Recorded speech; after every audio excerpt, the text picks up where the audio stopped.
Right, lovely. Right. Okay. So, episode 5, finally onto the bit everybody actually uses in Lightroom. So all the stuff I've shown you before is stuff that is unique to Lightroom. Yeah, you're only going to get in Lightroom, or as opposed to Photoshop. Other products do similar things, AC/DC and various other capture as a library module. Various things have these library modules, but that's the bit you get for Lightroom rather than Photoshop. The develop module is mainly a wrapper for Adobe Camera Raw, which is available in both Photoshop and Lightroom. When you process a raw file in either, you get both. So here we go. So there are a set of shortcuts that I use that I'll sort of kind of take you through. There's only 5 there, and the little red letters are my ways of remembering them. So E is for enormous view, because it should be loop with the E in loop, which doesn't make any sense at all. So I go for E for enormous view. D to switch into the develop module, R to crop it, and V to make it very black and white, as opposed to very. So they're the ways I remember them. Let's take you through these, because these will allow you to do stuff much quicker if you get. So what we are doing, if I switch up to the top here, what we're moving now is from the library module to the develop module. And I think I said at the beginning, these are the 2 that actually do useful stuff. So the library module is where we sort and catalog and process our stuff, whereas the develop module actually allows us to edit stuff and change stuff. So I'm going to have to switch the video to a smaller view because I don't know what Stan's doing, but kind of off-putting to watch. Hello, Stan. So yeah, so we want to switch between library and develop module, and this is what I'm saying about these shortcut keys. So because you can from library go to develop like that, and you're in the develop module, and then back to library module. But that gets a bit of a pain, and this panel at the top takes a lot of space. So the way I do it is if I pick that picture there, and I want to go into develop module, I just press D for develop, and I'm straight into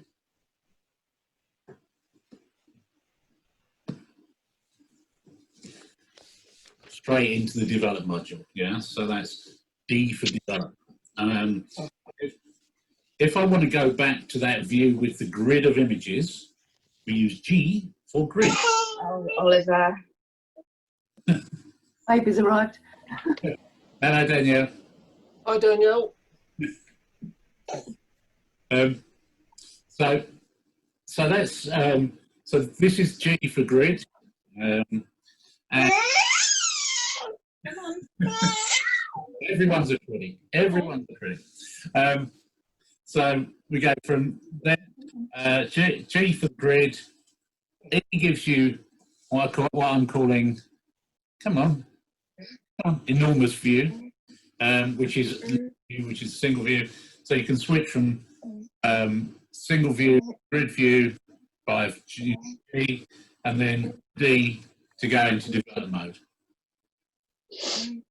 I tend to find that I quite often spend between grid mode, and then I'll find a picture that I like the look of, and the first thing I want to do is crop it, press R for crop it. You can remember it as rotate or reduce. Oh, for reduce. Oh, really crop it. So once you've cropped it, yeah, you won't get that. Change the crop tool in a minute. That's basically switching between the different modes. This is Fox's on the back field. I think she's lost one of those cups now.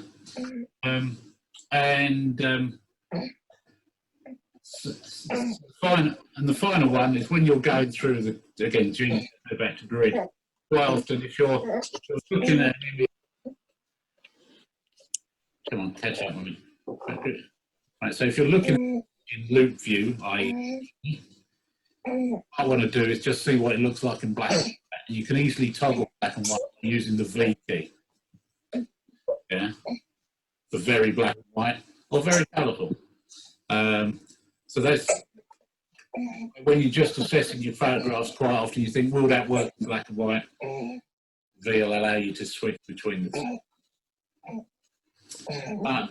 For the moment, so everybody got those keys, those shortcut keys. We all happy with them. Sorry, one quick question, Chris. Yep. If you're in grid view, Yep.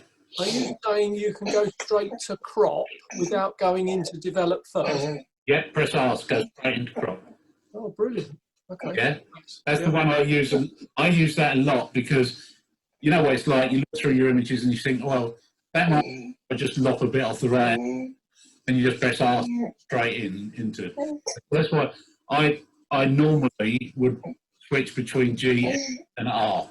I don't just go into develop mode; just go straight into crop. Right.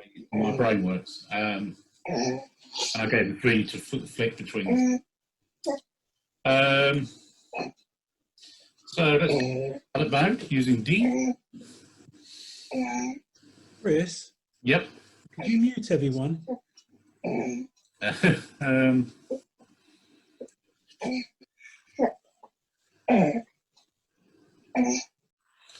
Right. It's only me drinking I coffee. think it's, oh yeah, it was Oliver. I could hear him Yeah, it was David. drinking his bottle. Yeah. Oh, sorry, I didn't realise I wasn't on mute. Sorry.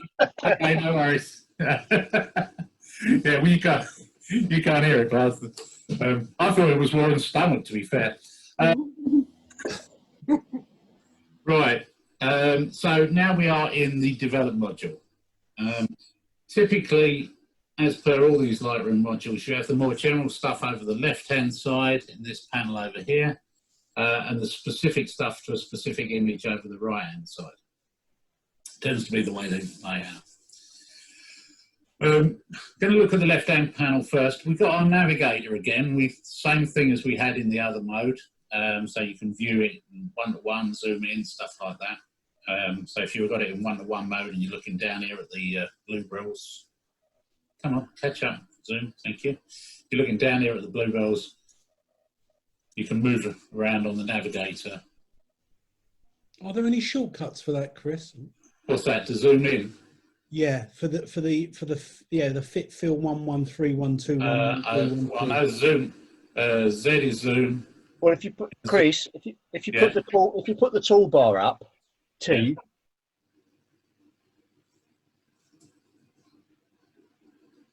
You can slide it like that, yeah? Yeah. Yeah, you can do that. Or the quickest shortcut is just Z for zoom in. Yeah, I use Z. Z for zoom out. Yeah? That works. And that goes from fit to one-to-one usually, unless you've moved it. What zoom out, Chris? Sorry? What was zoom out? Which key? Z. Z is zoom in, Z is zoom out. Oh, right, both ways, yeah. If you're in, the only place you can go is out. Do the plus minus keys work? Because No, that's increasing plus and minus. That's increasing the saturation. no, once you're in the zoom mode. No, zoom. Let's try again. Plus. No. No. I just click on my image. I just click on it to zoom in, and then click on it, and it zooms out. Yeah. Yeah. It remembers The only time. the last zoom set in your head. Yeah. So the only trouble with that is, and it probably. Let me just try this. If I've got a tool up, if I then click on it, I'm working on the tool. Whereas if I press zoom, I can still zoom in. Yeah, but if you hold the space bar down, then you can click if you've got a tool open. Right. Yeah, that's all I do. Yeah. Yeah. So it's something. You know, there's so many ways of doing stuff. So You're distracting me. Carry on. no, that's all right. So I mean, there's.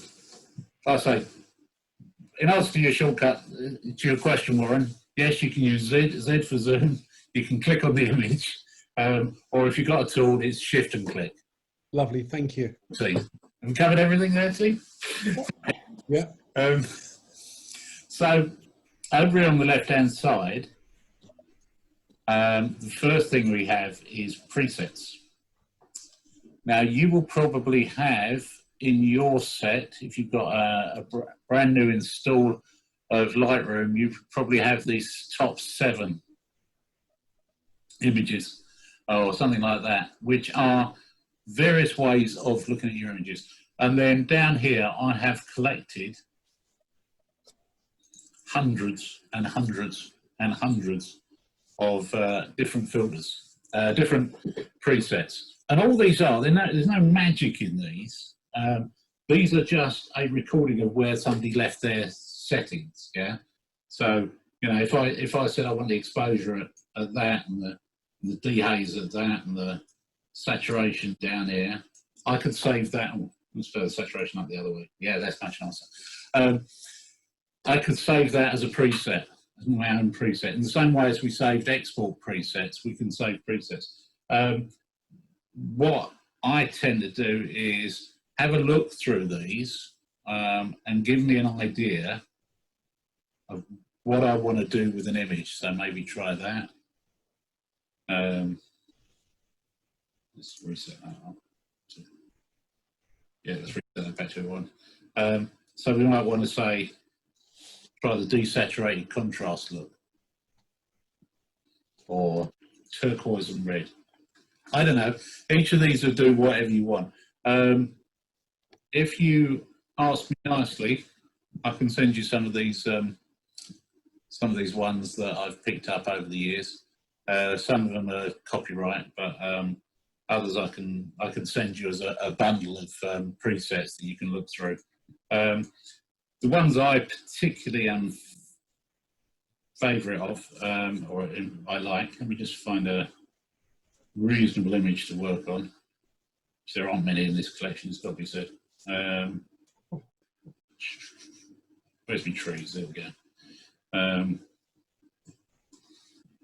So what I tend to do with these is I tend to look at the these black and white effects and the different filters. So as I can flick through the different color filters, again, this is quite slow on updating, but I can find out which, as a good black and white starting point, I can pick a filter and then maybe adjust it again myself, and then I finally usually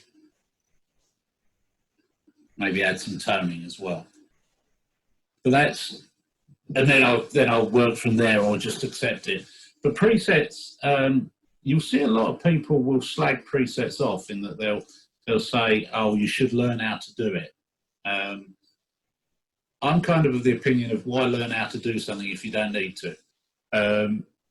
You know, certainly as a good starting point, a preset is a great way of getting somewhere you want to be. And so if you think I want a heavy vignette on it, there you go. That's how you choose it. And you can just try these IDs. There's a set down here somewhere. Yeah, the Holger ones. These are quite extreme. But sometimes if you've got an image, you don't know what to do with it, just clicking through these sort of really extreme presets, just give you some ideas of stuff. And like I say, I'll make some of these available for you. And I'll see if I can find some instructions on how to install them as well. Down here, we've got user presets. These are ones that I have saved for myself, and we'll go into making them a much later date. But one of the ones I use here is this is the profile and noise, which was just when I used to import stuff from like Canon 5D. It set everything how I liked it for that camera. And then when I did an import, I always applied that user preset. Chris, can you mix and match their? I know you can't with your presets. Once you click on it, it changes all the sliders. But with their presets, Adobe's, Am I correct in assuming if you click heavy vignette and then you click something else, the heavy vignette vanishes? Not necessarily, no. So the way it works is, I think it's additive. So in that, if I pick, Not one of yours, one of theirs. well, this is well, I don't think it matters. It depends how that, because you've got a choice when you save your preset, haven't you, what you want to save. No, no, Yeah. no, I'm talking about their presets, Yeah, Jeff. but it depends how they saved it. If they ticked every box in the selection, then it overwrites every control that you put on it. If they've only selected the If ones you that click they've vignette, adjusted. sorry, Jeff, if you click heavy vignette Yeah. and now you click black and white, does it actually do the two things together? That's what I was Yeah, trying yeah, to it should. Yeah, it will do. Yeah. It will depends do. how they, when they set the preset up, it depends how they made their selection. Because you get a dialog box come up, don't you, Chris, if I remember rightly? I think so. Yeah, because I think you just say I'm only interested in sliders X, Y, Z, not everything. Yeah. Otherwise, you'd never be able to use two together. So let me just on the. Thanks, Jeff. So at the moment that if I set that to none, so the post crop vignetting has, in a sec, come on, reset on the screen, thank you. The post crop vignetting is gone, right? So we'll add heavy. That's what that's done. That's changed that. If I do heavy now and it's the screen never updates, you see that all that heavy has done is just give us a post crop vignette of -30. Yes. Now nip up here and pick a color one of bright. It's changed the colors, but hasn't affected the vignette, yeah, because that's in that particular preset, that's all it does. Thank you. Thank you for that. If you really want to know, you can actually look at the preset files, which is way beyond this, but the preset files are just literally Lua program files, and they just show it, they just literally say in them, post crop vignette amount -30. That's all that's in the, that'll all be, that preset, is that will, all that holds is just the instruction to move that slider to the left. Yeah. Magic in it, it's literally just a record of where the sliders were. Gets a bit more complicated when you get the targeted adjustments, because it'll remember exactly how far down the screen it was when it did stuff. That's why those ones don't quite work so well. Hang on 2 secs.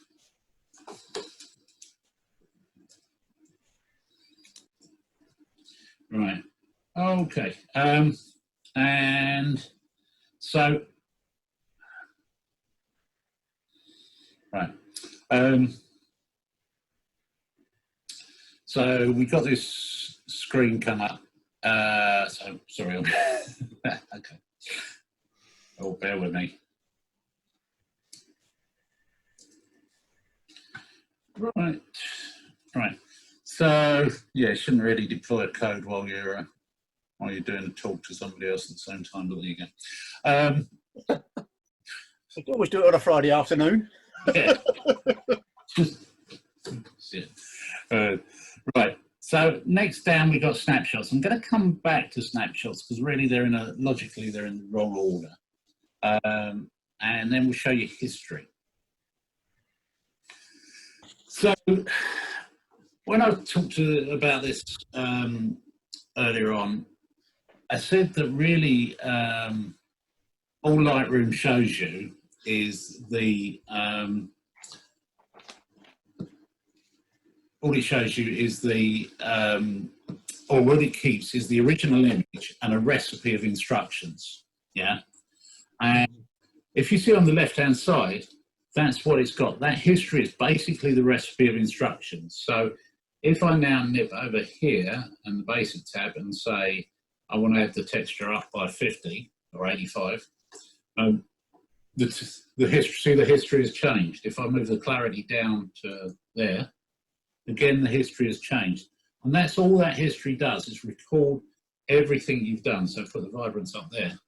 And then if I want to go back, I can go back to that stage there, where I put the preset heavy on, and the image changes to match it. And then I can start working again. So you can kind of, when you undo, when you do a Control Z to undo, or step backwards, you can just move backwards further and further.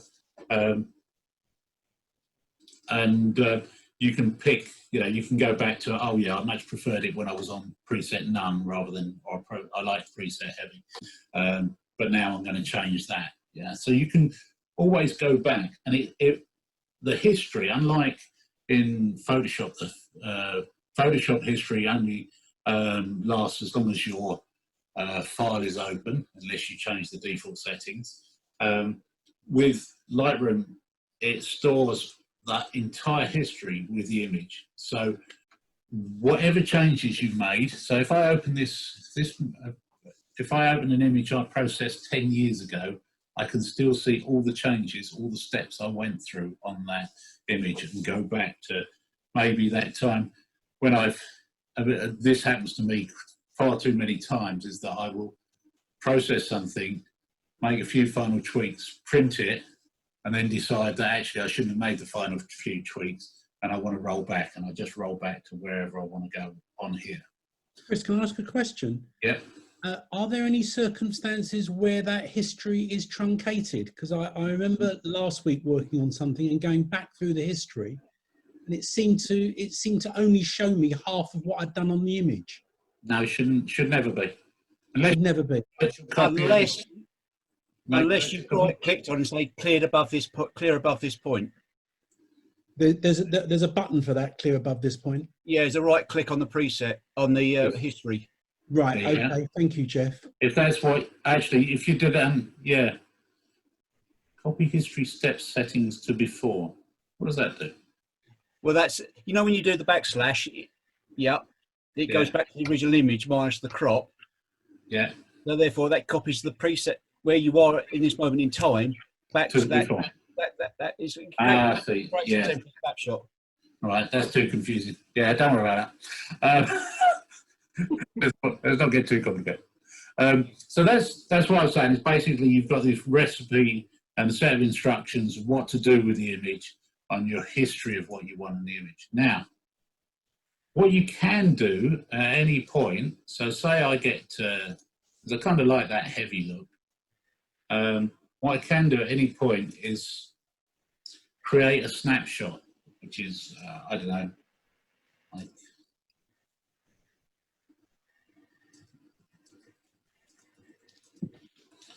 yeah, so I'm going to store that as a snapshot, and then I'm going to make a few more changes. Bang that up, change the whites, do that, tone curve, bang that down there like that, and I can create another snapshot.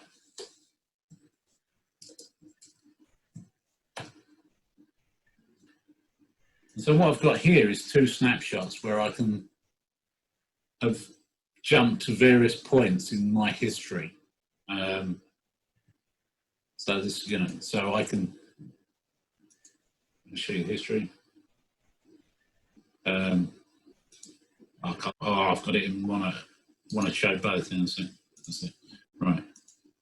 So if I go really dark, I kind of like this one.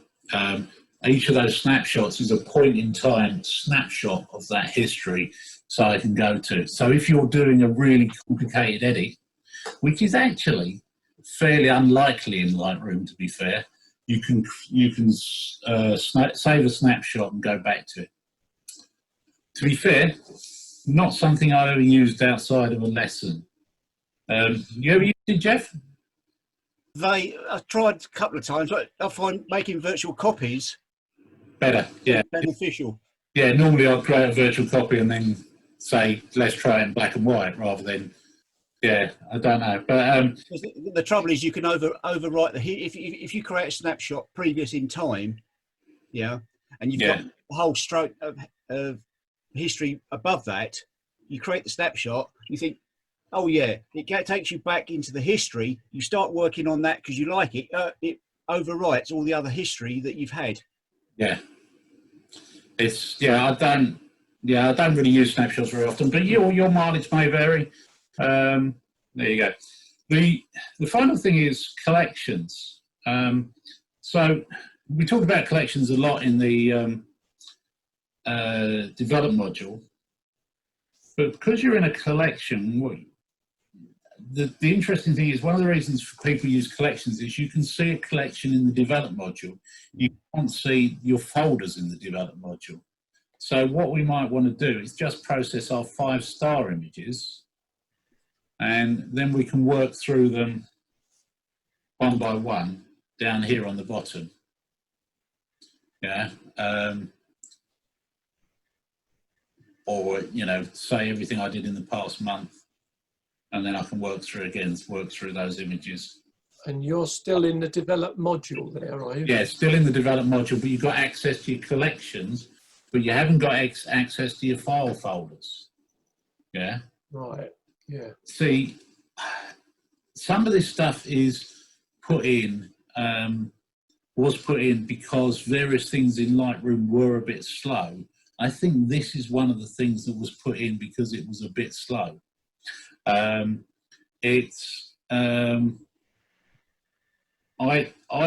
would never work that way.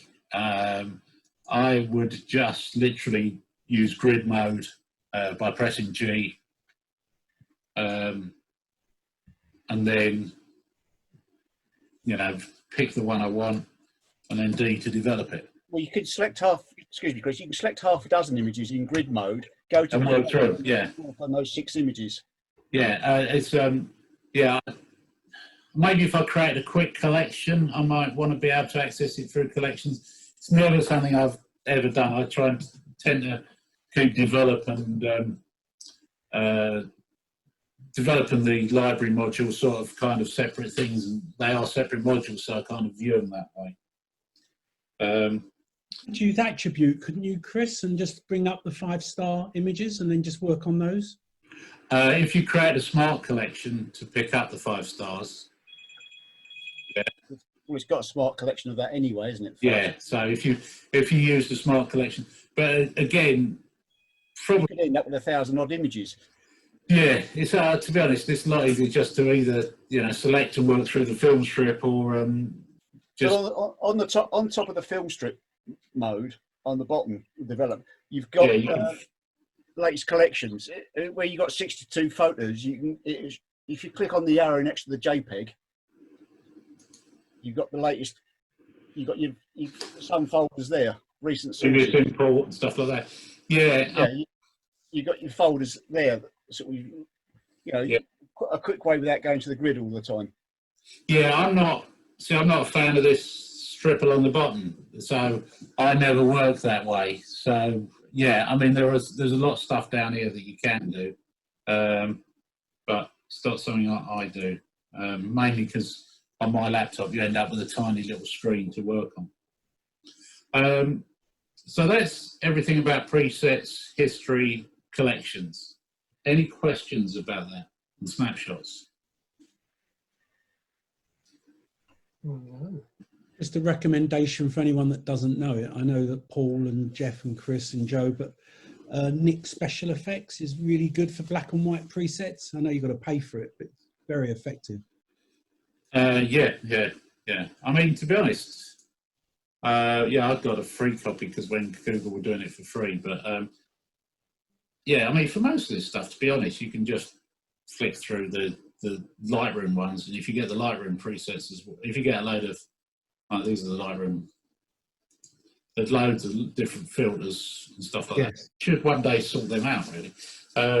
But yeah, you got, there are a lot of presets on Silver Effects, but that's a separate product, really, isn't it? It's a plugin. Yes. Right. So that's everything about the left-hand side. Over to the right-hand side. So you might want to move the picture of, for some reason, It keeps just showing me Warren over this side. I don't know what.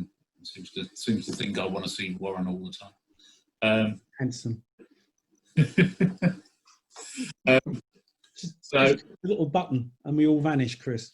yeah, that's all right. Yeah, got that. So over the right-hand side is our develop module. Now, this is where the action happens. So this top right-hand panel is the histogram, and the way a histogram works, for those who are not aware of it, is that it is a graph of the amount of black to white in your image. And what they've done is they've split the graph there into red, green and blue.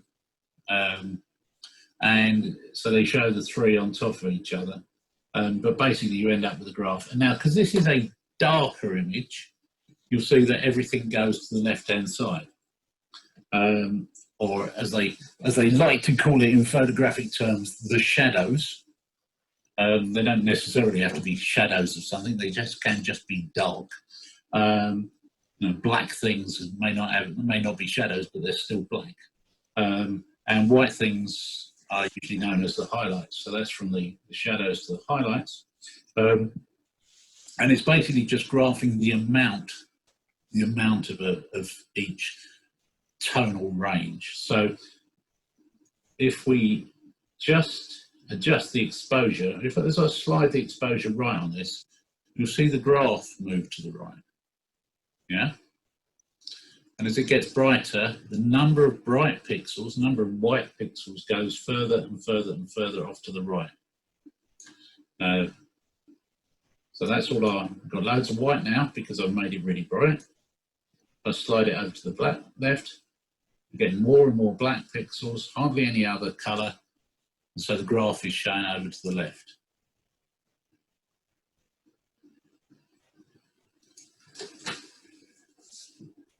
Does the histogram make sense to everybody?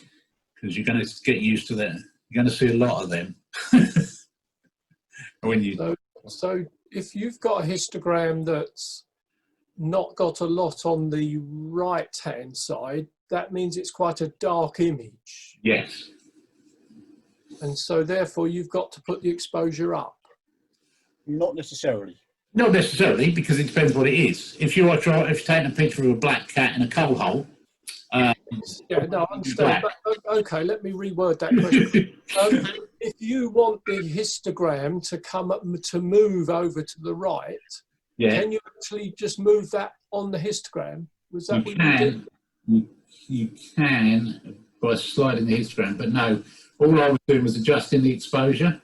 Yes, that's what I thought. So. Yeah, so I'm just if I make the image dark, the left-hand side, the only thing that's showing is dark pixels, black pixels, so the graph is all blacks. If I make the exposure really bright, everything goes to, well, most of it goes to white, so therefore we've got the graph is really trending to the right there. Yes.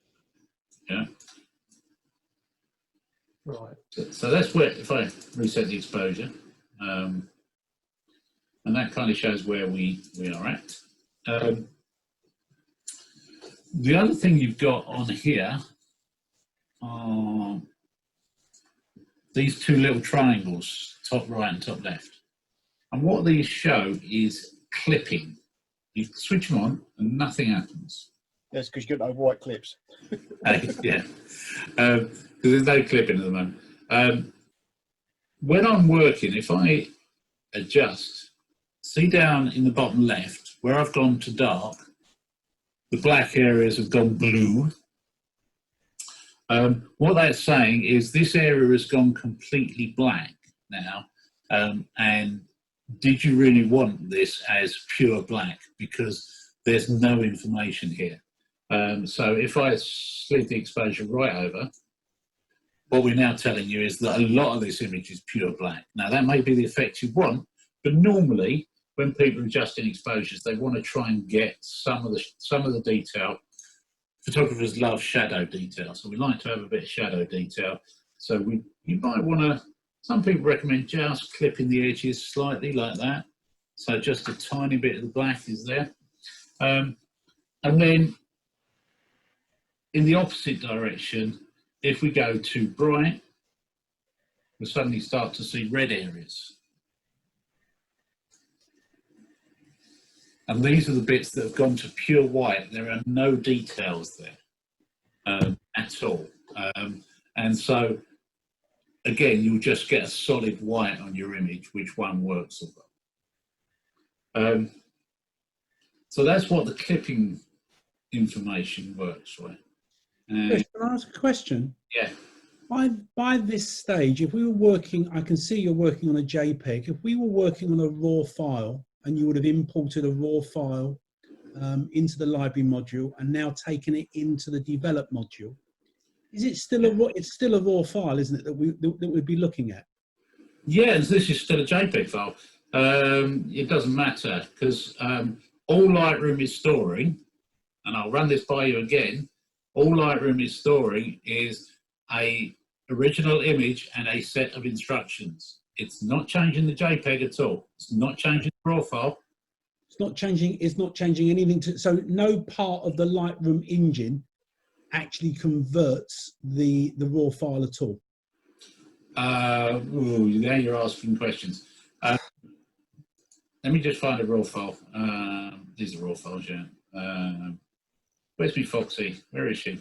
Yeah, there she is. She's too cute. There she is with her babies. Yeah, same as me, an all file. Yeah. So this is a raw file, yeah.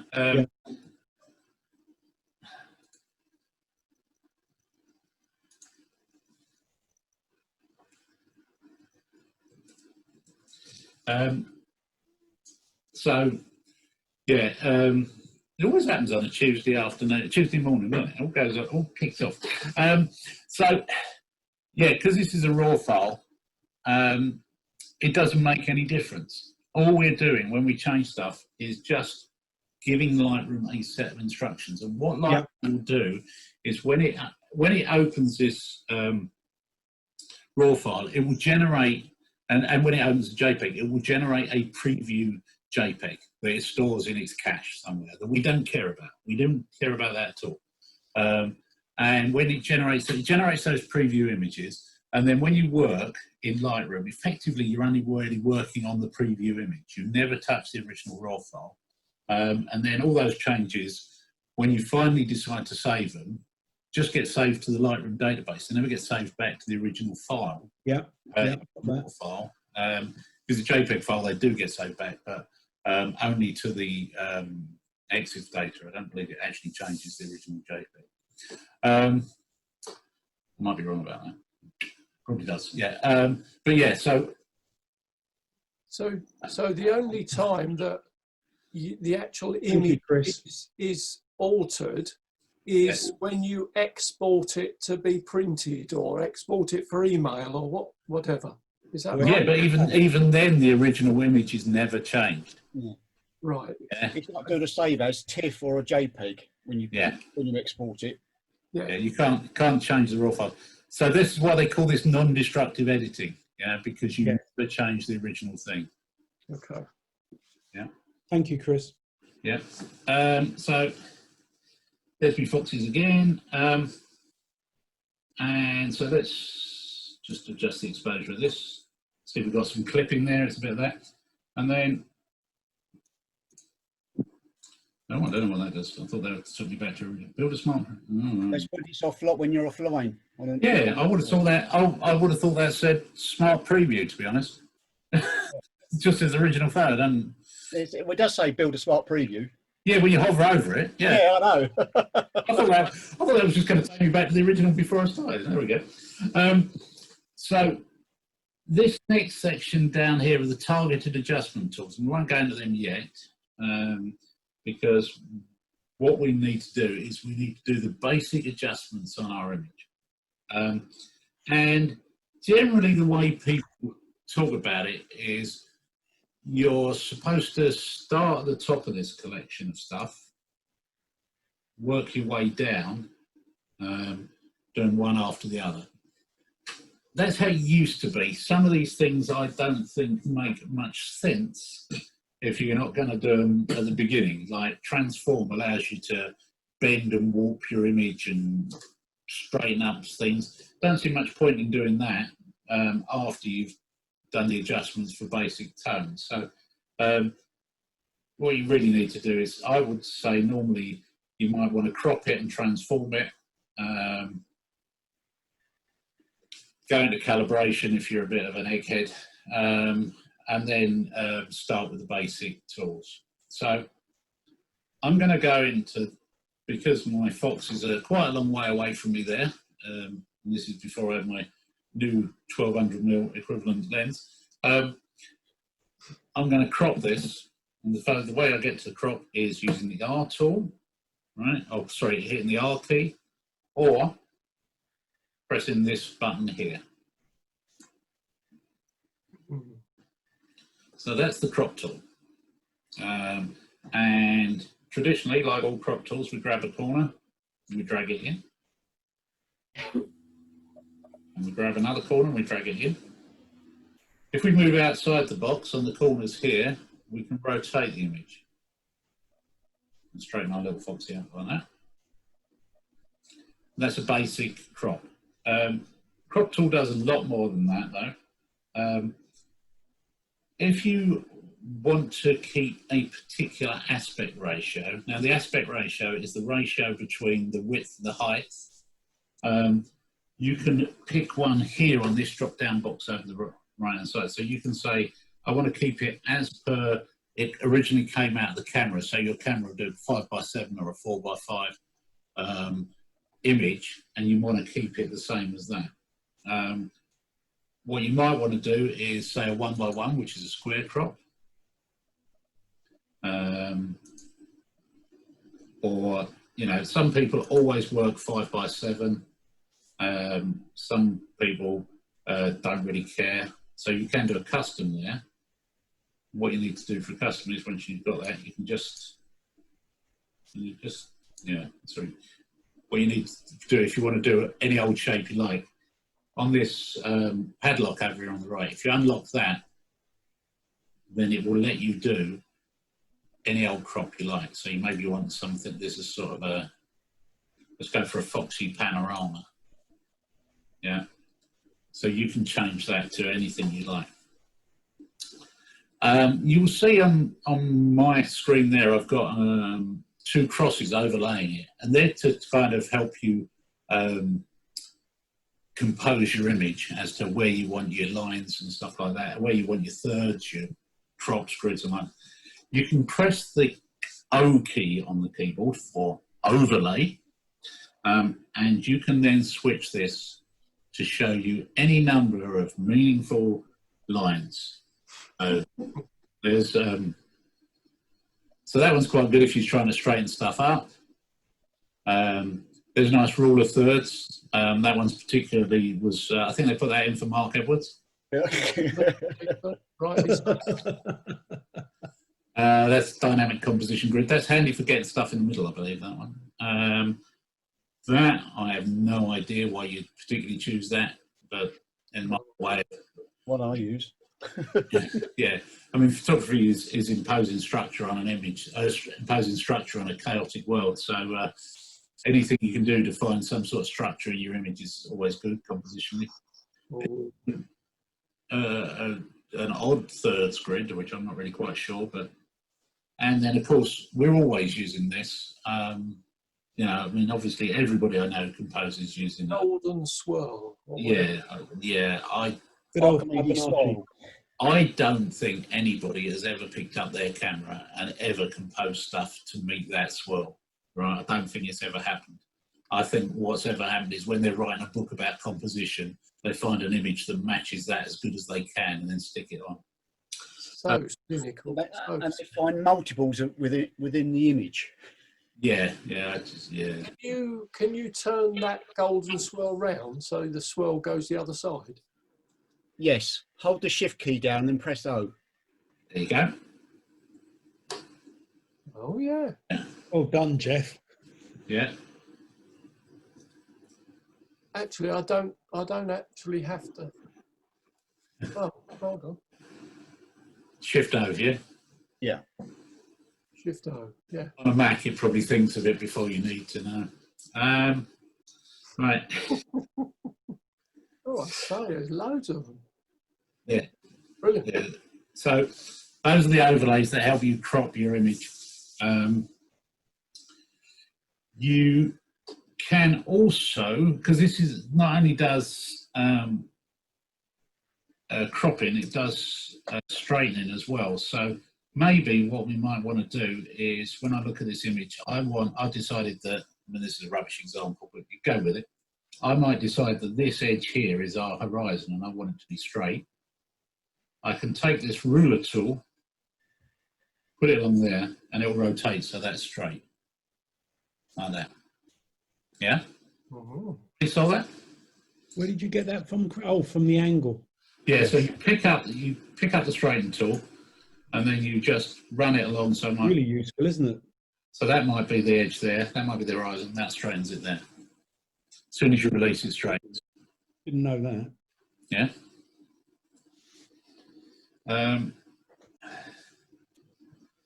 Do verticals as well, won't it, Chris? Sorry? We'll do verticals as well. Yeah, it'll do verticals, I believe. That's right. That's the meaningless vertical. There you go, straighten up. Actually, just straighten it up on the middle of the hedge there. That's about the line of the hedge. Let's straighten that out. There you go. So you can do that as a way of straightening your image up. I think that's... Oh, there is one other thing that is not at all obvious. So when you're cropping something, quite often you want to rotate, you want to turn a landscape image into a portrait or a portrait into a landscape. Now you can do this by just grabbing the corners and moving it around like that. It's kind of sort of awkward. So the powers that be at Adobe decided that the most obvious key for rotating this round would be X. Oh. Now, if you cast your mind back to a previous episode, you'll remember that X is also reject in the develop module. Sorry, in the library module. So that is, I find, a little confusing. Once you're used to it and you just X to switch it round, it's quite a handy key. But why they chose X, of all the keys they could have picked, I don't know. I'm surprised they didn't use Shift X. I honestly don't understand why would you pick the, the reject button should always be the reject button. And I believe if I close this now, so if I've got that now, if I now hit X, it sets it as rejected.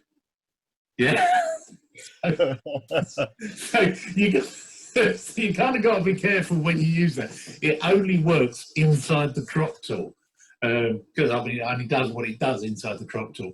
But it's strange keystrokes. I don't know that. I don't think there's any other way of easily flipping landscape to horizontal apart from just pulling it like that. I tend to pull it. Yeah, a lot of people tend to pull it, but I find X works as well. And once you're used to it, it's fine. But I can't help feeling that was a design decision they really shouldn't have gone with. So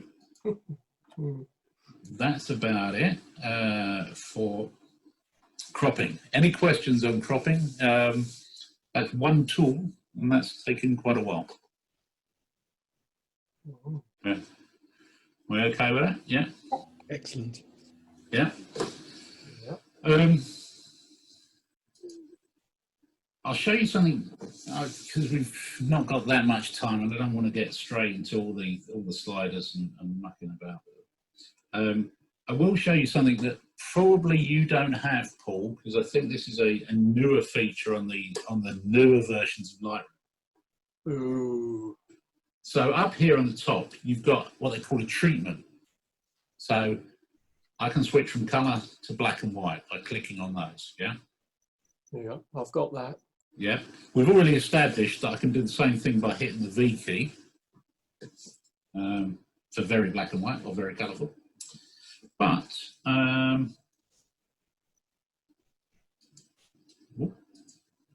that's interesting. So I've got profile. Yeah, okay. This changes when it's on a JPEG, but never mind. Don't matter. You've got this thing here called a profile. Now, profiles get a bit weird. So you can pick a different way of interpreting the colours that come off the camera.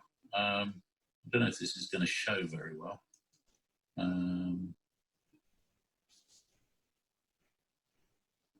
Yeah, it's not showing, not much different at all.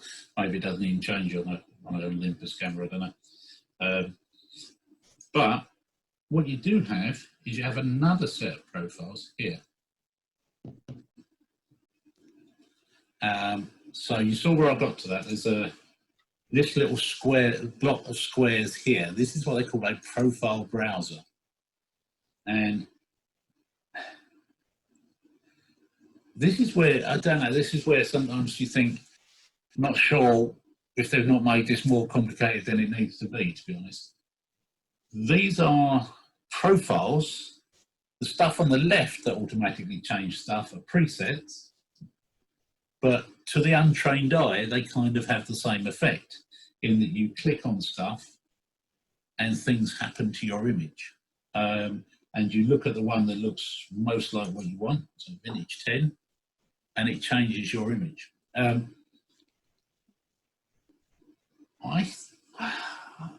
These are a bit weird. They're a base setting. So with a preset, you are adjusting all the sliders automatically. With these profiles, these change the way you originally interpreted the image. So now, once I've picked artistic 2 like that, I can then make changes to that. I can then make it darker or stuff like that. And you can even, the whole thing, you can fade a little bit, so we can only have a little bit of that profile or a lot of that profile. It's kind of a, I don't know,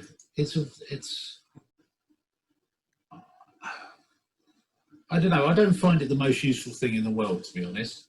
I tend to just switch between colour and black and white rather than use their profiles. What I tend to do, because my camera is set up to camera faithful, I set mine to camera faithful when it gets, Yeah, so that's what it used to be.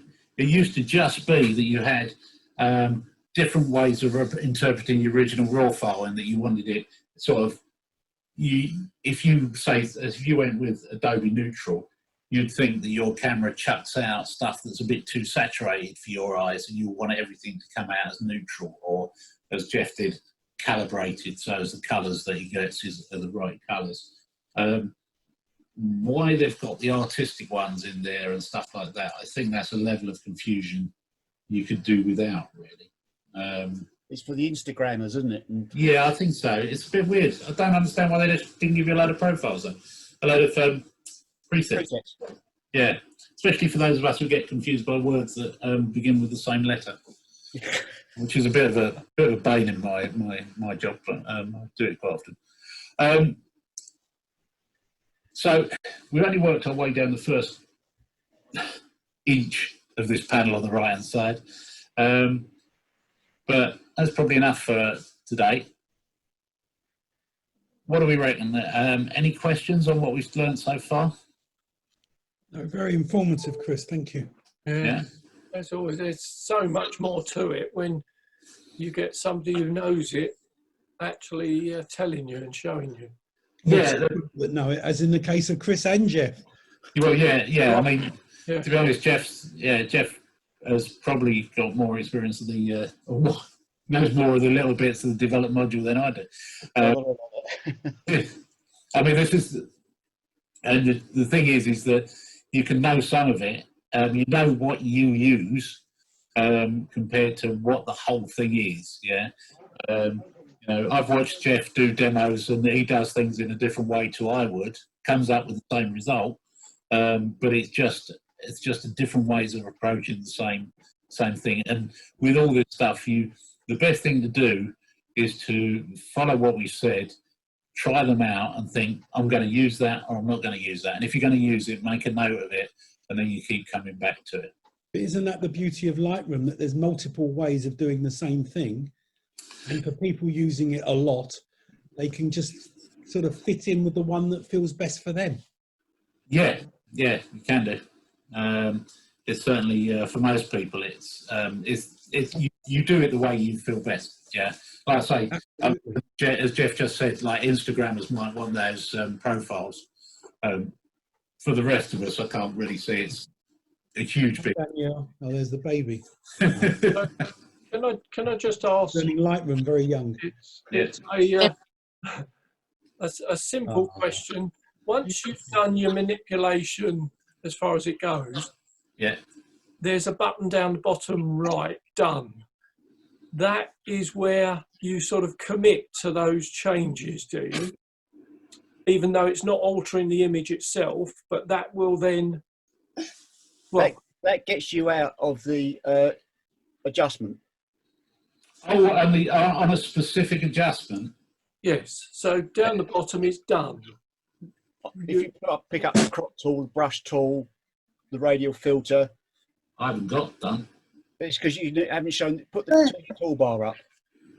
But there's two ways of doing that, isn't there, Jeff? Because you can also click on the icon Oh, yes, that you started from, like if Or- you clicked on the crop tool, Paul. Yeah, or if you hit thing. carry the phone twice. yeah. Paul, in answer to your question, Yes. all that's doing is closing the tool and then leaving everything where it is. Ah, right. So it's not a huge commitment. It doesn't No, mean because that you... it's on that. It's only where it's. I've never seen it before. I never. If you just use a targeted adjustment tool, you're making a change, and then it's just saying you've either got a choice of either using. It either says close, or you can say done down the bottom.